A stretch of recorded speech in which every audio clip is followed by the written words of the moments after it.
स्वागत है आपका हमारे YouTube चैनल शिक्षा सेंटर में। यह वीडियो काफ़ी इम्पोर्टेंट होने वाला है क्योंकि इसमें हम भारतीय राष्ट्रीय आंदोलन के हर एक इम्पोर्टेंट पॉइंट को डिस्कस किए हैं, जो कि 1915 के गांधी जी का दक्षिण अफ्रीका से भारतीय आगमन से लेकर के 1947 तक के जितने भी राष्ट्रीय आंदोलन हुए सारे को एक मास्टर वीडियो के रूप में हम कवर करेंगे और इससे बाहर राष्ट्रीय आंदोलन से प्रश्न नहीं आएंगे। तो इस वीडियो को अंत तक जरूर देखिए और फिर नीचे कमेंट कीजिए यह वीडियो कितना इम्पोर्टेंट था और ऑलमोस्ट हर एक एग्जाम के लिए काफ़ी इम्पोर्टेंट होने वाला है। तो बने रहिए हमारे साथ। चलिए शुरू करते हैं। सबसे पहले हम देखेंगे गांधी जी का जो आगमन है, ठीक है। तो गांधी जी 9 जनवरी 1915 ईस्वी को दक्षिण अफ्रीका से वापस भारत आए थे। पूछा जाता है कि गांधी जी दक्षिण अफ्रीका से वापस कब आए, तो हो जाएगा 9 जनवरी 1915। इससे एक और प्रश्न आता है कि भारतीय प्रवासी दिवस कब मनाया जाता है, तो यह हर वर्ष 9 जनवरी को मनाया जाता है। क्यों मनाया जाता है? क्योंकि गांधी जी इसी दिन वापस दक्षिण अफ्रीका से आए थे, ठीक है। अगला पॉइंट है, गांधी जी ने प्रथम विश्व युद्ध में ब्रिटिश सरकार के युद्ध के प्रयासों में मदद की थी, जिसके लिए उन्हें केसर-ए-हिंद से नवाजा गया था, ठीक है। तो पूछा जाता है केसर-ए-हिंद किसे कहा जाएगा, तो वह हो जाएगा महात्मा गांधी। केसर-ए-हिंद की उपाधि महात्मा गांधी को कब मिली थी, तो प्रथम विश्व युद्ध के समय मिली थी। क्यों मिली थी, तो ब्रिटिश सरकार को युद्ध के प्रयासों में मदद के लिए मिली थी। तो यहाँ से 3-4 प्रश्न बनते हैं, वो आपके सोल्व हो जाएंगे। नेक्स्ट है 1918 के खेड़ा सत्याग्रह को हार्डीमैन ने भारत का पहला वास्तविक किसान आंदोलन कहा था। इससे प्रश्न देखिए पूछा जाता है, खेड़ा सत्याग्रह कब हुआ? 1918 ईस्वी में। खेड़ा सत्याग्रह को भारत का पहला वास्तविक किसान आंदोलन किसने कहा, तो हो जाएगा हार्डीमैन। चलिए आगे देखते हैं। पूरा मजा आने वाला है इस वीडियो में, अंत तक आप बने रहिए, ठीक है। चलिए नेक्स्ट है, फरवरी 1918 में अहमदाबाद के मिल मजदूरों ने प्लेग बोनस को लेकर के आंदोलन किया था। तो अहमदाबाद मिल मजदूर आंदोलन कब हुआ? फरवरी 1918। क्यों हुआ था? तो प्लेग बोनस को लेकर के। इसमें क्या था कि मिल मालिकों ने 20% बोनस देने की मांग की थी, जबकि मजदूर लोग 35% की मांग कर रहे थे। तो अगर पूछा जाए कि अहमदाबाद मिल मजदूर के समय मिल मालिक कितने परसेंट बोनस देने के लिए राजी हुए थे, तो हो जाएगा 20%। लेकिन मजदूरों की मांग कितनी थी, तो वह थी 35%। अगला है, मिल मालिकों में अंबाला लाल साराभाई और उनकी बहन अनुसुईया ने गांधी जी का साथ दिया था। तो प्रश्न पूछे जाते हैं कि मिल आंदोलन के समय गांधी जी का साथ कौन कौन दिया, तो हो जाएगा अनुसुईया, ऑप्शन दिया हो रहेगा, और अंबाला लाल साराभाई, ठीक है। चलिए अगला देखते हैं, रॉलेट एक्ट के बारे में, ठीक है। तो रॉलेट एक्ट कब बना था, तो वर्ष 1919 ईस्वी में। इसके बारे में डिटेल देखेंगे कि 1917 में न्यायाधीश सिडनी रॉलेट की अध्यक्षता में आतंकवाद को कुचलने के लिए एक समिति का गठन किया गया था। तो अगर पूछा जाए कि रॉलेट एक्ट का गठन क्यों हुआ था, तो आतंकवाद को कुचलने के लिए। किसकी अध्यक्षता में, तो सिडनी रॉलेट, ठीक है। 17 मार्च 1919 को केंद्रीय विधान परिषद, ठीक है, सेंट्रल असेंबली जो थी, ने भारतीयों के विरोध के बावजूद रॉलेट एक्ट को पारित कर दिया था। तो रॉलेट एक्ट पास कब हुआ, तो एग्जैक्ट डेट पूछेगा, ऑप्शन में रहेगा, तो हो जाएगा 17 मार्च 1919, ठीक है। रॉलेट एक्ट पारित कब हुआ? 17 मार्च 1919 ईस्वी में। रॉलेट एक्ट क्या था, ठीक है, तो इसके तहत अंग्रेज सरकार बिना मुकदमा चलाए, ध्यान रखिएगा इसको, बिना मुकदमा चलाए किसी भी व्यक्ति को जेल में रख सकता था, ठीक है। यही कारण था कि सभी भारतीय नेता इसका काफ़ी विरोध किए थे।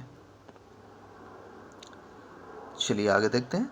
तो इसे बिना वकील, बिना अपील, बिना दलील का कानून कहा गया, ठीक है। तो अगर पूछा जाता है कि बिना अपील, बिना वकील, बिना दलील का कानून किसे कहा गया, तो हो जाएगा रॉलेट एक्ट। याद रखना है, काफ़ी ही इम्पोर्टेंट यह वीडियो है, ठीक है।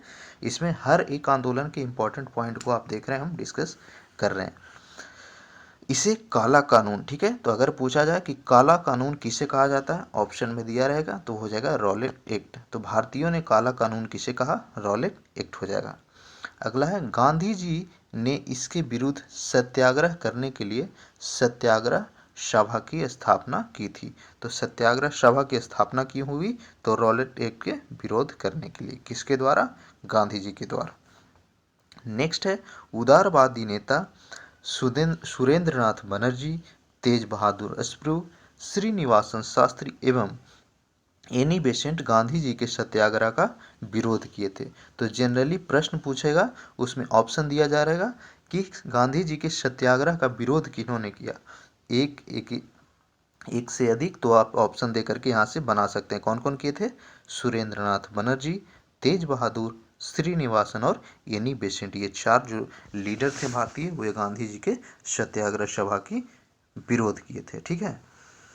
देश भर में हड़ताल रॉलेट एक्ट के खिलाफ कब हुआ, 6 अप्रैल 1919 को। कब हुआ, 6 अप्रैल 1919।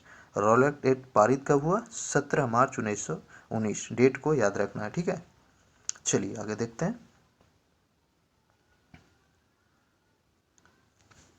जालियांवाला बाग हत्याकांड, ठीक है, यह भी काफ़ी इम्पोर्टेंट है, जो कि भारतीय इतिहास में एक काला दिन इसको कह सकते हैं, बहुत ही दुखद घटना थी। तो 13 मार्च 1919 को रॉलेट एक्ट हुआ, ये आपका जालियांवाला बाग हत्याकांड हुई थी, ठीक है। तो क्यों हुआ, तो रॉलेट एक्ट के विरोध में 2 स्थानीय कांग्रेस लीडर, कौन कौन, याद रखना है नाम, ठीक है, काफ़ी इंपॉर्टेंट है, डॉक्टर सत्यपाल एवं डॉक्टर सैफुद्दीन। कौन कौन, डॉक्टर सत्यपाल और डॉक्टर सैफुद्दीन किल्चू को 9 अप्रैल 1919 को गिरफ्तार कर लिया गया था। कब, 9 अप्रैल 1919। ध्यान रखना है, 17 मार्च 1919 को रॉलेट एक्ट पारित हुआ, 6 मार्च 1919 को देश में पूरा हड़ताल हुआ और 9 मार्च 1919 को इन्हें गिरफ्तार किया गया। इसके खिलाफ इसके विरोध में 13 अप्रैल, उस दिन कौन सा था, बैसाखी था, ठीक है। 13 अप्रैल 1919 को बैसाखी के दिन अमृतसर का जालियांवाला बाग में सार्वजनिक सभा का आयोजन किया गया था, ठीक है।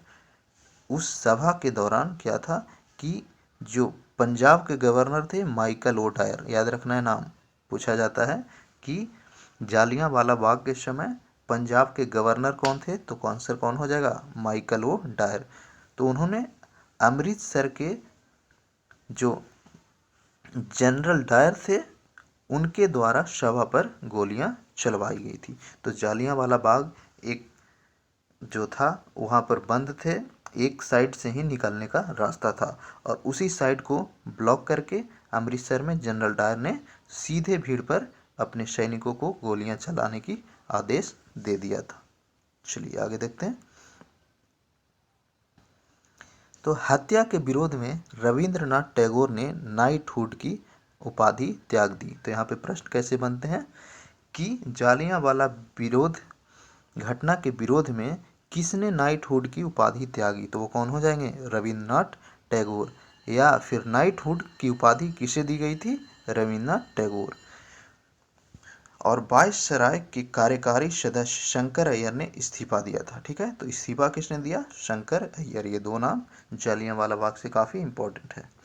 अगला पॉइंट है, इस घटना के जांच के लिए लॉर्ड हंटर की अध्यक्षता में हंटर कमेटी नियुक्त की गई थी, जिसने जनरल डायर को दोष मुक्त बताया था। तो पूछा जाता है प्रश्न कि हंटर कमेटी का नियुक्ति क्यों किया गया था, तो ऑप्शन दिया हुआ रहेगा, उसमें से क्या सही हो जाएगा, जालियांवाला बाग हत्याकांड को जांचने के लिए, ठीक है। इसके अध्यक्ष कौन थे हंटर कमेटी की, तो हो जाएगा लॉर्ड हंटर। इसमें जनरल डायर को दोष मुक्त बताया था, याद रखना। इसमें इतना बड़ा घटना के बाद भी जो हंटर कमेटी था वह जनरल डायर को दोष मुक्त बताया था। अगला है, हंटर कमेटी की रिपोर्ट आने से पहले ही दोषी को बचाने के लिए इंटेमेंटी बिल पास कर दिया गया था।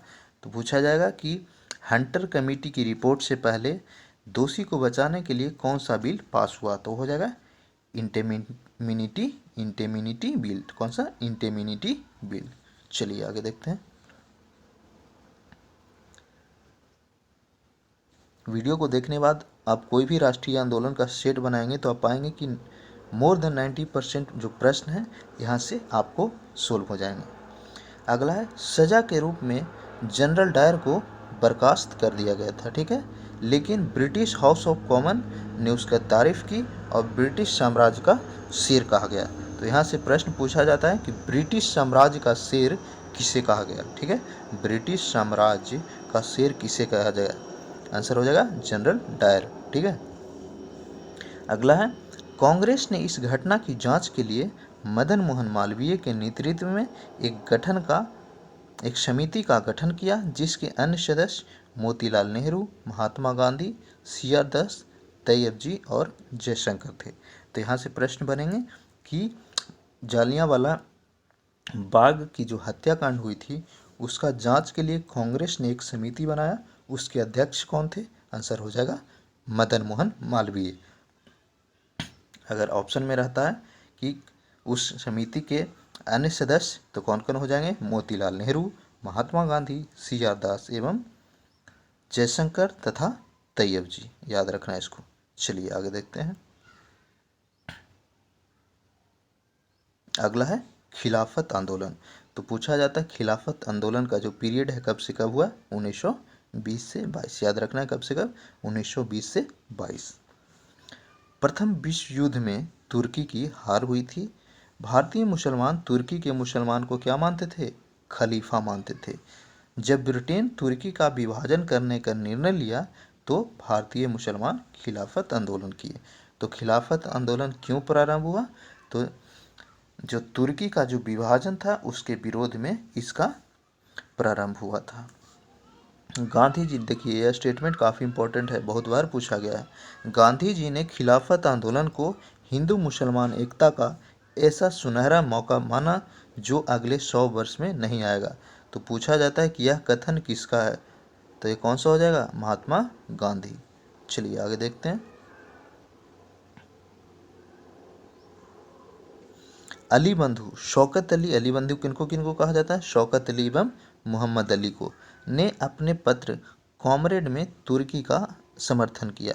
तो पूछा जाएगा तुर्की का समर्थन अली बंधु ने किस पत्र में किया? तो कौन सा हो जाएगा? कॉमरेड। याद रखना है कॉमरेड। नेक्स्ट है 1919 में अखिल भारतीय खिलाफत कमेटी का गठन हुआ।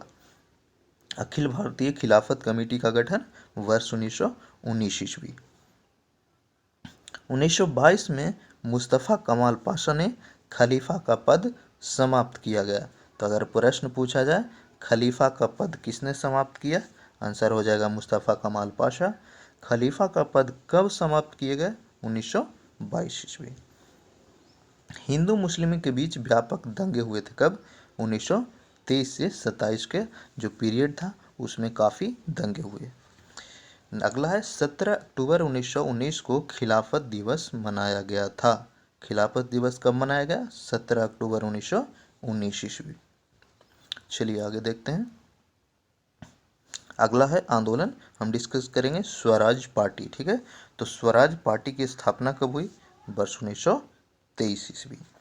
स्वराज पार्टी का मुख्य उद्देश्य विधानमंडल पहुंचकर 1919 के सुधारों के खोखलापन को उजागर करना था। तो स्टेटमेंट दिया रहेगा कि यह किसका उद्देश्य था? तो किसका हो जाएगा? स्वराज पार्टी का। अपरिवर्तनवादियों ने गांधी सेवा संघ की स्थापना की थी। गांधी सेवा संघ की स्थापना किनके द्वारा किया गया था? अपरिवर्तनवादी नेताओं द्वारा। सीआर दास व मोतीलाल नेहरू ने मार्च 1923 में इलाहाबाद में कांग्रेस खिलाफत स्वराज पार्टी या स्वराज पार्टी की स्थापना की थी। तो इससे प्रश्न जनरली आते हैं कि स्वराज पार्टी की स्थापना किसने की? सीआर दास व मोतीलाल नेहरू। कब की? 1923 मार्च। एवं कहाँ पर? तो इलाहाबाद में। सीआर दास स्वराज पार्टी के अध्यक्ष बने। तो स्वराज पार्टी के अध्यक्ष पूछा जाएगा कौन हो जाएंगे? सीआर दास। एवं सचिव तो हो जाएंगे मोतीलाल नेहरू।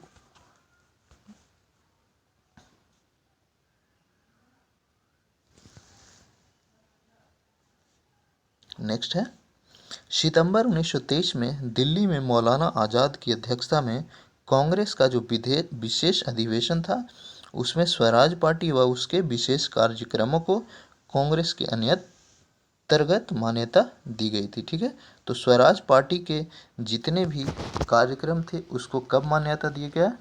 सितंबर 1923 के कांग्रेस का विशेष अधिवेशन में। अगर पूछा जाए कि जिस अधिवेशन में स्वराज पार्टी को मान्यता दिया गया उसके अध्यक्ष कौन थे, तो हो जाएंगे मौलाना अबुल कलाम आज़ाद। ठीक है, अगला है 1925 में वल्लभ भाई पटेल केंद्रीय विधान परिषद में असेंबली के अध्यक्ष चुने गए थे। ठीक है, 1925 का जो अध्यक्ष था केंद्रीय विधान परिषद, उसमें कौन चुना गया? तो वो थे वल्लभ भाई पटेल। चलिए अगला देखेंगे। अहमदाबाद में वल्लभ भाई पटेल, पटना में डॉक्टर राजेंद्र प्रसाद एवं इलाहाबाद में जवाहरलाल नेहरू मेयर चुने गए थे। तो उस टाइम का जो इलेक्शन था, पूछा जाएगा वल्लभ भाई पटेल कहाँ से मेयर चुने गए? अहमदाबाद, राजेंद्र प्रसाद पटना एवं जवाहरलाल नेहरू इलाहाबाद से। ठीक है, चलिए आगे देखते हैं। साइमन कमीशन, यह भी काफ़ी इम्पोर्टेंट है। तो साइमन कमीशन कब से कब था? 1927 से 1928। तो 1919 के भारत सरकार अधिनियम में यह प्रावधान था कि अधिनियम पारित होने के 10 वर्ष बाद एक संवैधानिक आयोग की नियुक्ति की जाएगी जो इस बात की पुष्टि करेगा कि आयोग कितना सफल रहा। ठीक है, इसी के तहत नवंबर 1927 में सर जॉन साइमन की अध्यक्षता में 7 सदस्यीय कमीशन नियुक्त किया गया, जिसमें एक भी भारतीय नहीं था। ठीक है, ये जो साइमन कमीशन की नियुक्ति हुई थी, कब हुई थी? नवंबर 1927। किसकी अध्यक्षता है, यह भी पूछा जाता है। तो सर जॉन साइमन। कितने सदस्यों की यह कमेटी थी? तो 7 सदस्य हो जाएंगे। इसे भारतीयों ने क्या कहा या कांग्रेसों ने क्या कहा? तो श्वेत कमीशन कहा। क्यों कहा गया, पूछा जाता है, तो क्योंकि इसमें एक भी भारतीय शामिल नहीं थे। ठीक है, चलिए नेक्स्ट। 11 दिसंबर 1927 को इलाहाबाद में हुए सर्वदलीय सम्मेलन में कांग्रेस के कमीशन ये जो साइमन कमीशन था उसका बहिष्कार का निर्णय लिया गया था। हिंदुस्तान रिपब्लिकन एसोसिएशन का गठन कब हुआ? 1924 ईस्वी में। किसने की? तो सचिंद्र सन्याल, रामप्रसाद बिस्मिल एवं चंद्रशेखर आज़ाद के द्वारा ये चारे की स्थापना की गई थी। अगला है काकोरी कांड। ये जो जितने भी घटनाएं हैं, आंदोलन है, उसका डेट भी आप याद रखिएगा। काफ़ी बार उसको मिलान करने के लिए या क्रम में सजाने के लिए पूछा जाता है। तो यह है अगला, काकोरी कांड कब हुई थी? 5 अगस्त 1925। ये एग्जैक्ट डेट भी याद रखिएगा, पूछा जाता है क्रम में सजाने के लिए। तो काकोरी कांड कब हुई? 9 अगस्त 1925 को हुई। कैसे? लखनऊ से हरदोई जा रहे रेल में सरकारी खजाना जो था, कहाँ से कहाँ जा रहा था? लखनऊ से हरदोई। तो उसमें एचआरए के जो सदस्य थे, रामप्रसाद बिस्मिल, अशफाकुल्ला खान, रोशन लाल एवं राजेंद्र लाहिड़ी, तो इन लोगों ने उस ट्रेन को ही लूट लिया। इसी को काकोरी कांड या काकोरी रेल कांड कहा गया है। साइमन कमीशन का विरोध करते समय लाहौर में लाला लाजपत राय की लाठियों की प्रहार के कारण 1928 में मृत्यु हो गई थी। तो अगर पूछा जाए कि लाला लाजपत राय की मृत्यु कब हुई? वर्ष 1928 में। कैसे? तो साइमन कमीशन का विरोध करते समय लाठियों से तेज प्रहार के कारण।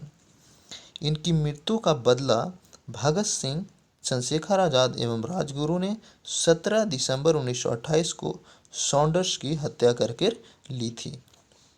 तो सॉन्डर्स की हत्या किसने की? भगत सिंह, चंद्रशेखर आज़ाद, राजगुरु। याद रखिएगा कब की गई? 17 दिसंबर 1928। सॉन्डर्स की हत्या किसने की? 3 नाम इंपॉर्टेंट है। ठीक है, चलिए नेक्स्ट देखते हैं। लाहौर अधिवेशन, यह कांग्रेस का काफ़ी इम्पोर्टेंट अधिवेशन था। अदर अधिवेशन के लिए एक अलग कांग्रेस का वीडियो है। ठीक है, कांग्रेस के राष्ट्रीय आंदोलन का, उसको आप जा कर के जरूर देखिए। क्योंकि अधिवेशन से हमेशा प्रश्न पूछे जाते हैं। तो लाहौर अधिवेशन कब हुई थी? वर्ष 1929। इसके अध्यक्ष जवाहरलाल नेहरू। ठीक है, लाहौर अधिवेशन के अध्यक्ष जवाहरलाल नेहरू हो गए। इनका लक्ष्य जो क्या था, इस अधिवेशन का जो मुख्य लक्ष्य क्या था, वो था पूर्ण स्वराज। ठीक है, तो पूर्ण स्वराज किस अधिवेशन का मांग था या लक्ष्य था? तो हो जाएगा लाहौर अधिवेशन। प्रत्येक वर्ष 26 जनवरी पूर्ण स्वतंत्रता दिवस के रूप में मनाया जाएगा। यह कब निर्णय लिया गया था? 1929 के लाहौर अधिवेशन में। 26 जनवरी 1930 को प्रथम स्वतंत्रता दिवस मनाया गया। यही कारण है कि जो भारत का जो गणतंत्र है वो 26 दिसंबर को मनाया जाता है। 26 नवंबर 1949 को ही हमारा संविधान तैयार हो गया था, लेकिन उसे लागू किया गया 26 जनवरी 1950 को, ताकि इसे पूरा भारतीय जो आने वाला भविष्य है उसमें ये हमारा जो प्रथम पूर्ण स्वतंत्रता दिवस जो था उसको याद रखा जा सके उस रूप में। तो प्रथम स्वतंत्रता दिवस कब मनाया गया? 26 जनवरी 1930 को। 31 दिसंबर, ठीक है, 31 दिसंबर 1930 को मध्य रात्रि में रावी नदी के तट पर नेहरू ने सर्वप्रथम तिरंगा झंडा फहराया। पूछा जाता है कि सर्वप्रथम तिरंगा झंडा किनके द्वारा फहराया गया? नेहरू के द्वारा। कहाँ पर? रावी नदी। ठीक है, चलिए नेक्स्ट देखते हैं गांधी जी की 11 सूत्री मांगे। तो वो 11 सूत्री मांग क्या क्या था? तो सैन्य खर्च, ठीक है, एवं प्रशासनिक खर्च में 50% की कटौती, राजनीतिक कैदी जितने भी थे आंदोलनकारी उनका रिहा करना, पूर्ण शराबबंदी भारत में करना तथा नशीली वस्तु का जितना भी दुकान था उसको रोक लगाना, उसकी बिक्री पर रोक लगाना। ठीक है, इन मांगों को 31 जनवरी 1930 तक पूरा करने का समय गांधी जी के द्वारा अंग्रेजों को दिया गया था।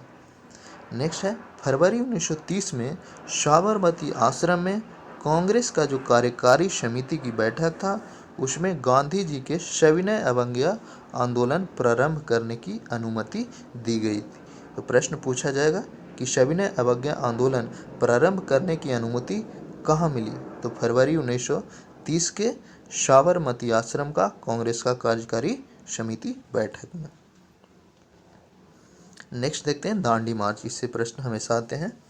ठीक है, तो गांधी जी ने साबरमती आश्रम से 78 कितने अनुयायी? 78 अनुयायियों के साथ दांडी की यात्रा प्रारंभ की। साबरमती से दांडी की दूरी अगर पूछा जाता है तो हो जाएगा 258 किलोमीटर। गांधी जी ने कितने अनुयायियों के साथ दांडी यात्रा प्रारंभ की? 78। 6 अप्रैल 1930 को दांडी पहुंचकर नमक कानून को तोड़कर सविनय अवज्ञा आंदोलन की शुरुआत की गई थी। सविनय अवज्ञा आंदोलन की शुरुआत कब हुई? 6 अप्रैल 1930। या महात्मा गांधी दांडी कब पहुंचे? तो वो भी हो जाएगा 6 अप्रैल 1930 को, याद रखिएगा इसको। चलिए नेक्स्ट देखेंगे सविनय अवज्ञा आंदोलन कब हुआ? 1930 से 1934 के बीच। ठीक है, कब हुआ? 1930 से 1934। तो इसका कार्यक्रम क्या था? तो पहला था नमक कानून का उल्लंघन करना, सविनय अवज्ञा आंदोलन का मेन जो लक्ष्य था। इसके तहत सरकारी कॉलेज, सरकारी अदालत, स्कूल का बहिष्कार किया गया, विदेशी वस्तुओं का भी बहिष्कार किया गया तथा भू राजस्व एवं कर की अदायगी पर रोक लगाया गया। इसके बाद स्वदेशी प्रयोग गांधी जी ने एवं प्रमुख नेताओं ने भारतीय जितने भी लीडर थे, जनता थे, सबको स्वदेशी वस्तुओं का उपयोग करने पे जोर दिए, आह्वान किए। इसके तहत महिलाओं को शराब एवं अफीम की दुकानों पर धरना देने के लिए अनुमति भी दी गई थी। तो ये सारे पॉइंट याद रखिएगा, ऑप्शन में रहेगा यह किसके लक्ष्य था या किसके तहत यह कार्यक्रम था? तो हो जाएगा सविनय अवज्ञा आंदोलन, जो कि 1930 से 1934 के बीच हुई थी। नेक्स्ट है सविनय अवज्ञा आंदोलन के समय गांधी जी को पूना के यरवदा जेल में रखा गया था। तो गांधी जी को गिरफ्तार करके कहाँ रखा गया? पूना का यरवदा जेल। पश्चिमोत्तर प्रांत में इस आंदोलन का नेतृत्व खान अब्दुल गाफर खान ने किया, जिन्हें सीमांत गांधी के नाम से जाना जाता है। तो यहाँ से प्रश्न बनते हैं कि पश्चिमोत्तर प्रांत में सविनय अवज्ञा आंदोलन का नेतृत्व किनके द्वारा किया गया? तो हो जाएंगे खान अब्दुल गाफर खान। या फिर सीमांत गांधी के नाम से किन्हें जाना जाता है? तो भी हो जाएंगे खान अब्दुल गाफर खान। अगला है 7 अप्रैल 1934 को अंतिम रूप से सविनय अवज्ञा आंदोलन समाप्त कर दिया गया था। तो इसका एग्जैक्ट डेट पूछा जाए तो हो जाएगा 7 अप्रैल 1934। अखिल भारतीय संघ बनाने की घोषणा कब की गई थी? तो 1935 एक्ट के तहत।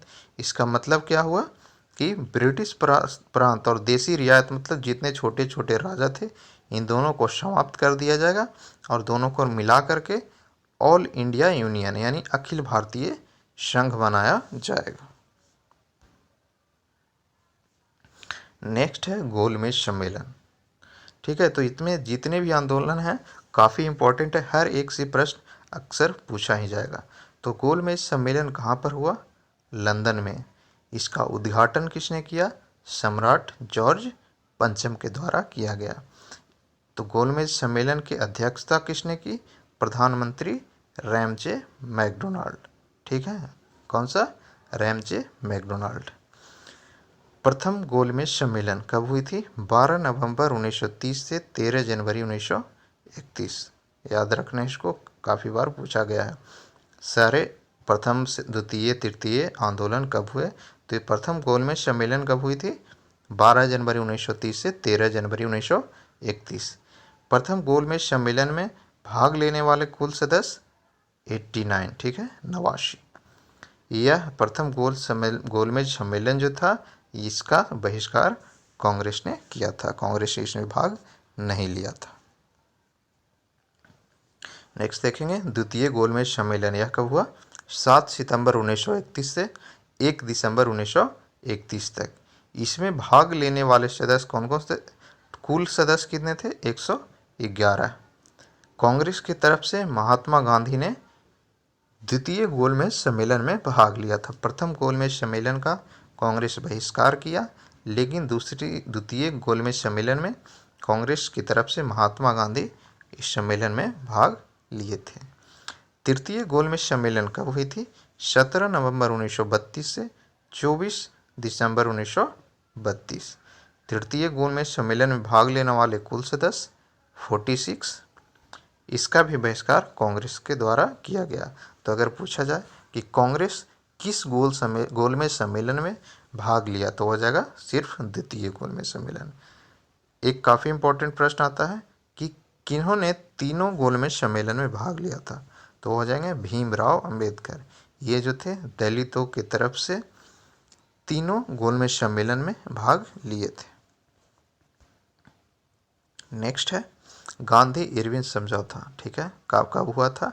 ये पूछा जाता है डायरेक्टली या फिर क्रम में सजाने के लिए या मिलान करने में लिए। तो गांधी इरविन समझौता 5 मार्च 1931 को। कब? 5 मार्च 1931 को। इस समझौता में क्या क्या शर्त था? कि कांग्रेस सविनय अवज्ञा आंदोलन को स्थगित कर देगी और दूसरे गोलमेज सम्मेलन में भाग ली थी। ठीक है, यही कारण है कि कांग्रेस द्वितीय गोलमेज सम्मेलन में भाग लिया लेकिन पहला और तृतीय गोलमेज सम्मेलन का बहिष्कार किया था। राजनीतिक कैदियों को भी रिहा कर दिया जाएगा, इस समझौते का शर्त था। विदेशी वस्त्रों व शराब की दुकानों पर शांतिपूर्ण धरना का अधिकार, साथ ही समुद्री तटीय प्रदेशों को नमक बनाने की भी अनुमति दी गई थी इस समझौते के बाद।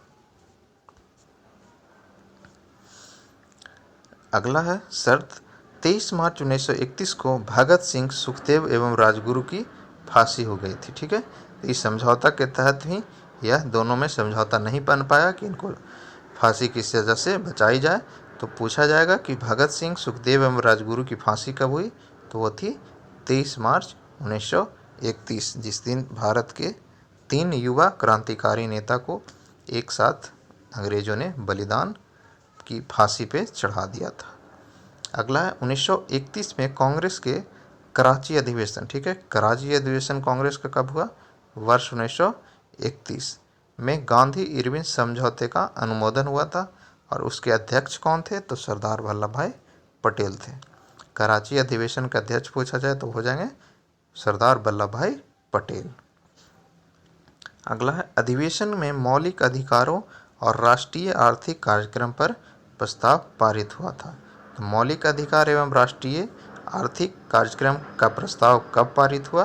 तो कांग्रेस का कराची अधिवेशन 1931। इसके तहत सांप्रदायिक पंचाट मतलब कम्युनल अवार्ड कब हुआ था? तो 16 अगस्त 1932 को। कम्युनल अवार्ड क्या था कि धर्म के आधार पर, समुदाय के आधार पर निर्वाचन का जो भी सीट था उसमें आरक्षण दिया जाना। ब्रिटेन के प्रधानमंत्री रैमजे मैकडोनाल्ड द्वारा घोषणा किया गया था, ठीक है, दलितों को हिंदुओं से अलग मानकर पृथक निर्वाचन मंडल केंद्रीय एवं प्रांतीय विधानमंडल में प्राप्त किया गया।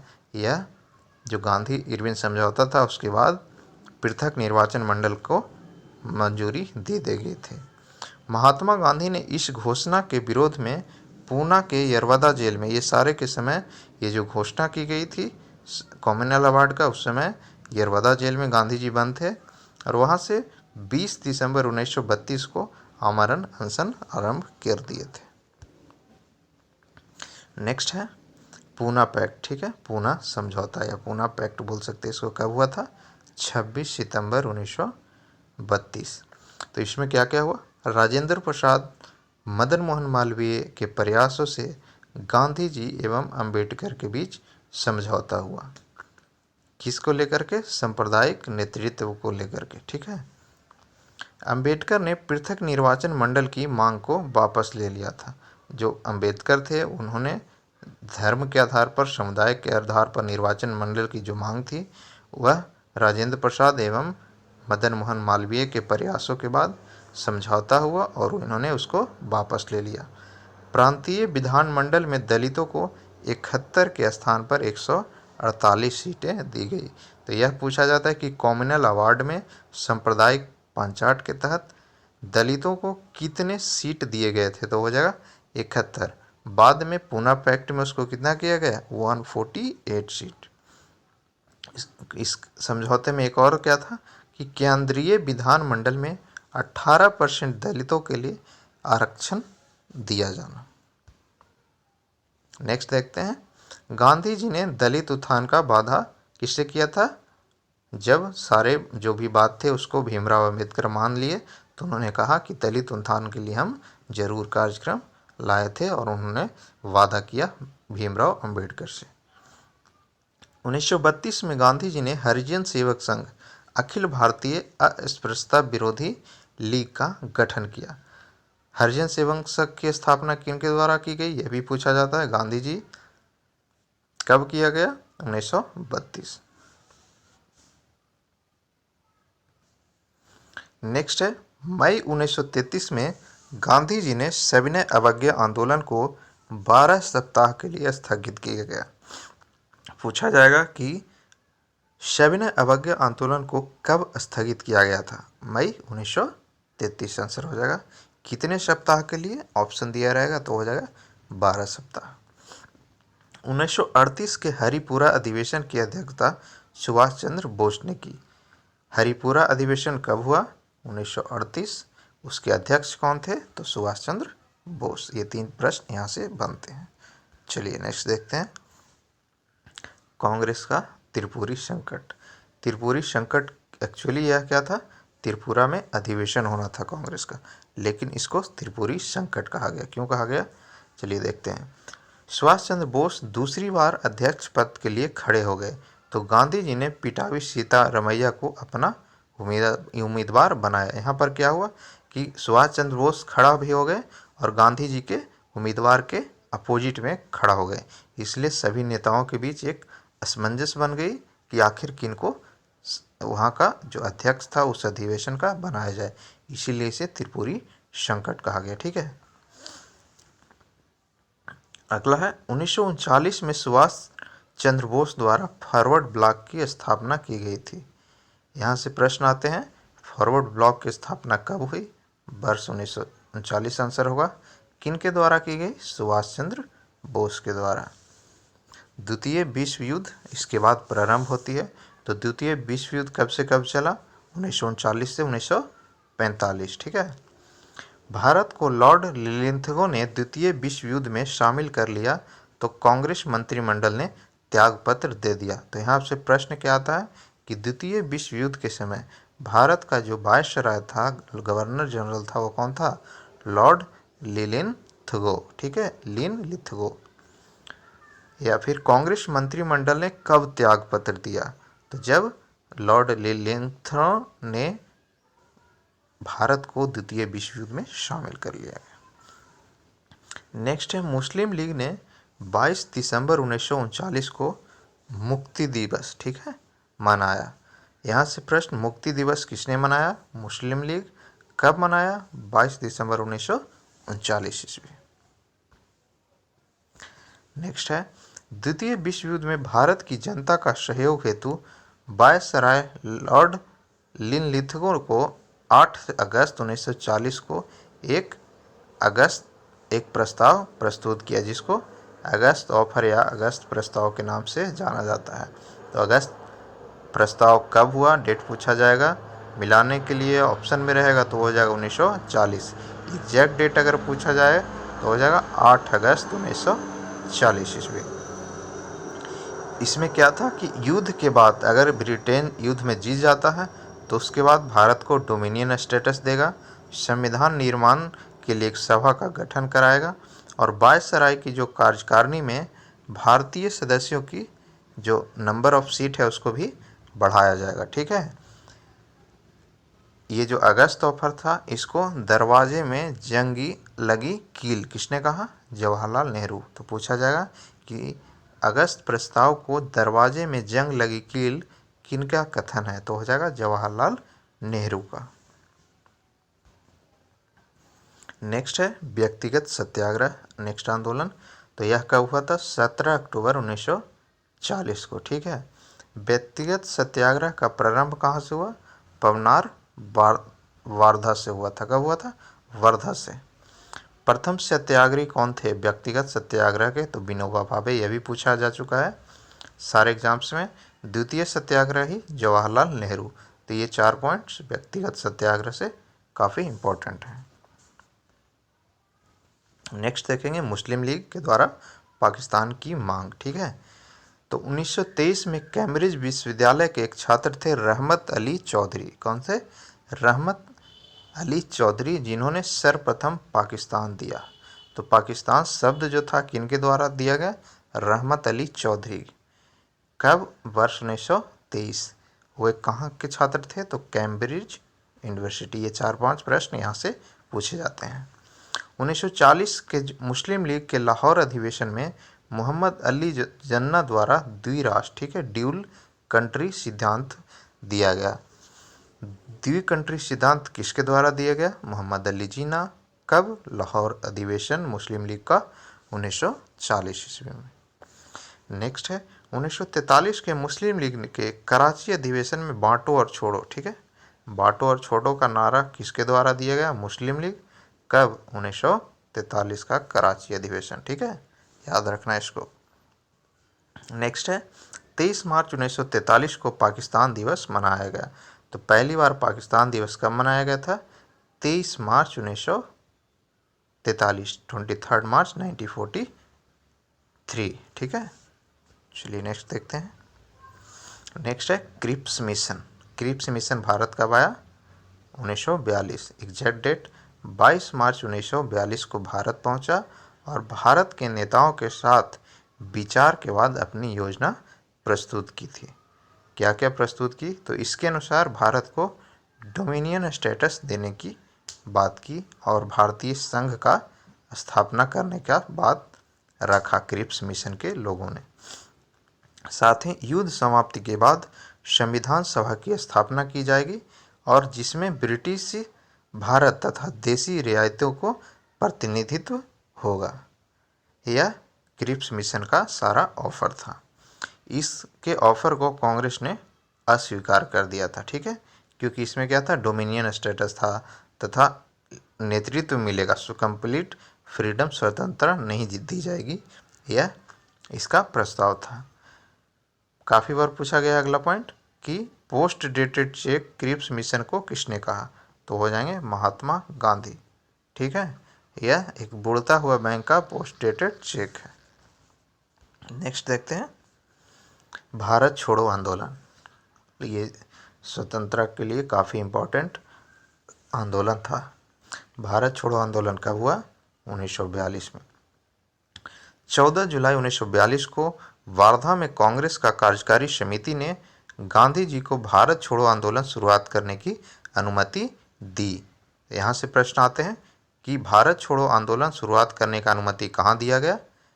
तो वार्धा का कांग्रेस कार्यकारी समिति हो जाएगा। कब? 14 जुलाई 1942।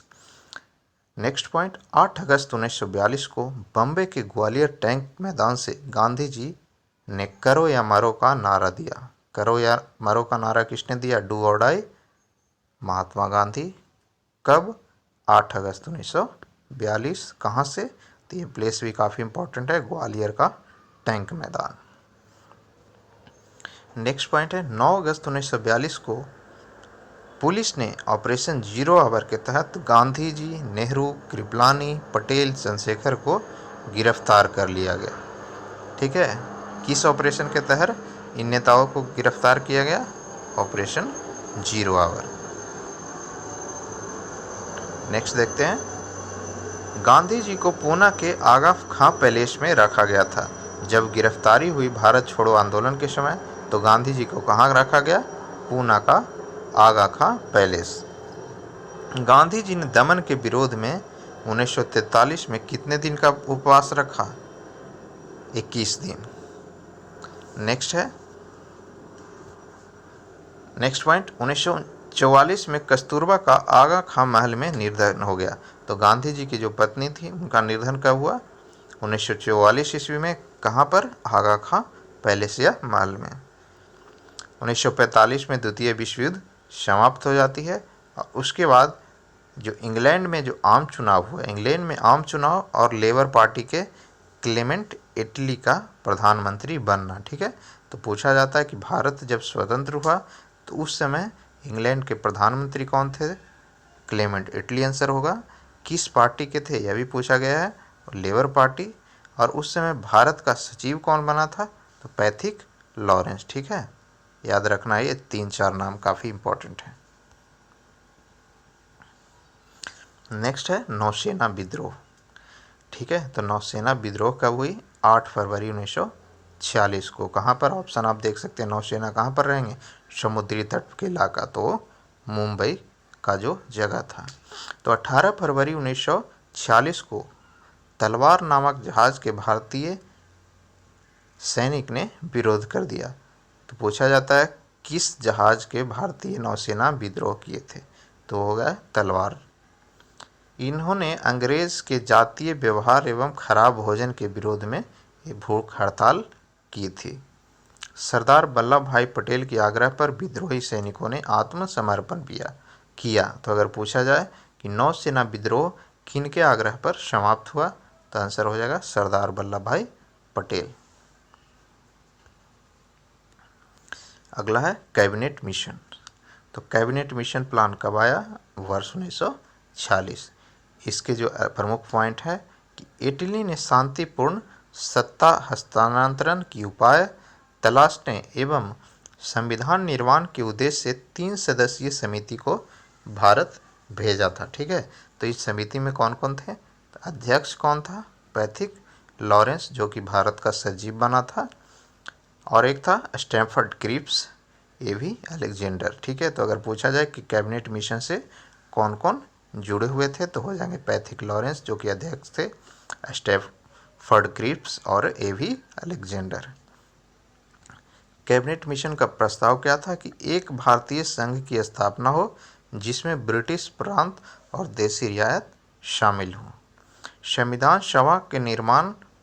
संविधान निर्माण के लिए जो संविधान सभा का गठन हुआ उसमें टोटल कितने सदस्य थे? 389। याद रखिएगा इसमें। ठीक है, ये 389 सदस्य थे। नेक्स्ट है एक अंतरिम सरकार की गठन हो जिसमें प्रमुख भारतीय दलों के सदस्य हो। ये भी कैबिनेट मिशन का प्लान था कि एक इंटरनल गवर्नमेंट, इंटरिम गवर्नमेंट का गठन हो जाए जो कि आगे के सत्ता हस्तांतरण के बाद भारत की देखरेख करे। इसमें सदस्य कितने थे? तो 114 थे। कांग्रेस, ये सारे प्रस्ताव जो थे भारत के फेवर में थे, इसीलिए कैबिनेट मिशन को प्रस्ताव को कांग्रेस के द्वारा स्वीकार कर लिया गया। लेकिन इसके विरोध में जो पाकिस्तान का जो लोग थे, मुस्लिम लीडर थे, उनका मांग था हमें एक सेपरेट देश चाहिए। तो इसी कारण सीधी कार्रवाई दिवस, ये भी काफ़ी इम्पोर्टेंट है, डायरेक्ट एक्शन डे 16 अगस्त 1946 को मुस्लिम ने पाकिस्तान की प्राप्ति के लिए मनाई थी। ठीक है, तो अगर पूछा जाए डायरेक्ट एक्शन डे मुस्लिम लीग ने कब मनाया? 16 अगस्त 1946 आंसर हो जाएगा। मुस्लिम लोग ने क्या इसमें नारा दिया कि लेग कर रहेंगे पाकिस्तान, लड़के लेंगे पाकिस्तान। ठीक है, तो यह नारा किसके द्वारा दिया गया था? मुस्लिम लीग के द्वारा। किस समय? तो डायरेक्ट एक्शन डे के समय। नेक्स्ट है इंटरिम गवर्नमेंट, जो भारत का बना आज़ादी के समय, उसके जुड़े हुए सभी प्रश्न। तो 2 सितंबर 1946 को जवाहरलाल नेहरू के नेतृत्व में अंतरिम सरकार का गठन हुआ। अंतरिम सरकार का गठन कब हुआ? 2 सितंबर 1946। किनके नेतृत्व में? जवाहरलाल नेहरू के नेतृत्व में। इटली घोषणा, यह भी काफ़ी इम्पोर्टेंट है, बहुत बार ही पूछा गया है। इटली घोषणा कब हुई? तो 20 फरवरी 1947 को। इसमें क्या हुआ कि ब्रिटिश हाउस ऑफ कॉमन्स में यह घोषणा हुआ कि 30 जून 1948 तक, कब? 30 जून 1948 तक भारत की सत्ता जिम्मेवार भारतीयों के हाथ में सौंप दी जाएगी। यह इटली की घोषणा 20 फरवरी 1947 में ब्रिटिश हाउस ऑफ में कॉमन्स में किया गया था। ठीक है। नेक्स्ट माउंटबेटन योजना, जो कि 3 जून 1947 को आया। ठीक है, तो